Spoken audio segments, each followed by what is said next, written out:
magluluto tayo ng pork picadillo. Meron tayong mga gulay, carrots, labanos, repolyo, patatas, at bawang, tayo ng sibuyas, at karne. saka yung ground pork. Nagino po ako ng kasirola. Nagisa po ako ng sibuyas. Yung una pong ginigisa ay yung sibuyas. Kasi magaling maluto yung bawang para hindi masunog. Inuna ko na yung sibuyas.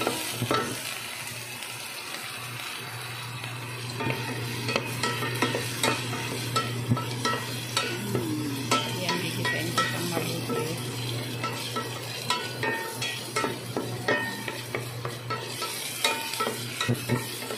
Hanggang sa rambut ng sibuyas. Yan. Para ko sinunod yung bawang. Pasunod ko ng bawang, guys. Ako ilalagay yung ground meat.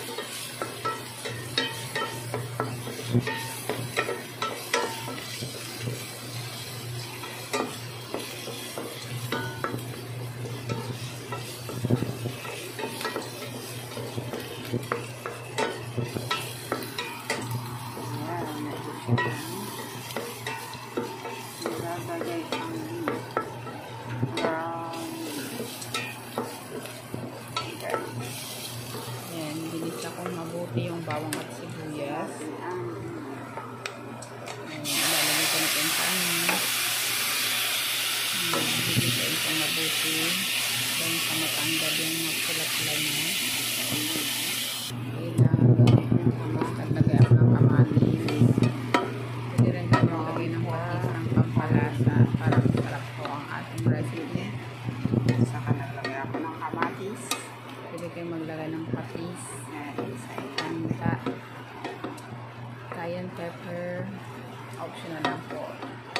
Kung wala ay okay lang naman. Kunting asin, Lagyan natin ng patis, pampalasa. yan, nalagay ko daan ng patis. Saka ako gigisain mabuti yung karne. Yan, takpan na po natin para maluto yung ating brown meat. Muna natin. Isaing mabuting rin. Tuin muna natin. 5 minutes. Saka ilalagay ang mga Yan po ang ating mga gulay. Pangsahog natin sa pork picadillo Isa na siya mainit. para mas lalong malasa. Lalagay na tayo ng tubig. Ayan. Kumulo na siya.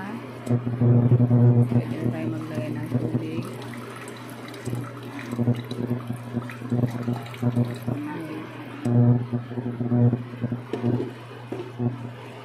Naglagay tayo ng tomato sauce. Maglalagay din tayo ng tomato sauce at tomato paste Tikman na natin. para mas lalong sumarap ang ating recipe.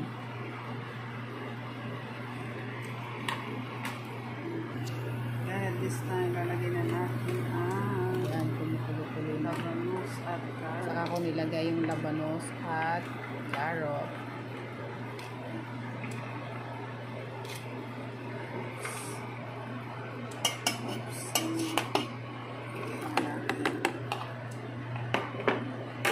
Ayan. Lulutuin natin, palambutin natin ang carrot sa labanos. Saka nung kumulo na, tinikman ko ulit. Malambot. Tikman na. Nakuha ko na yung tamang lasa. Patatas tayo. Lagay ko yung patatas. Ayan.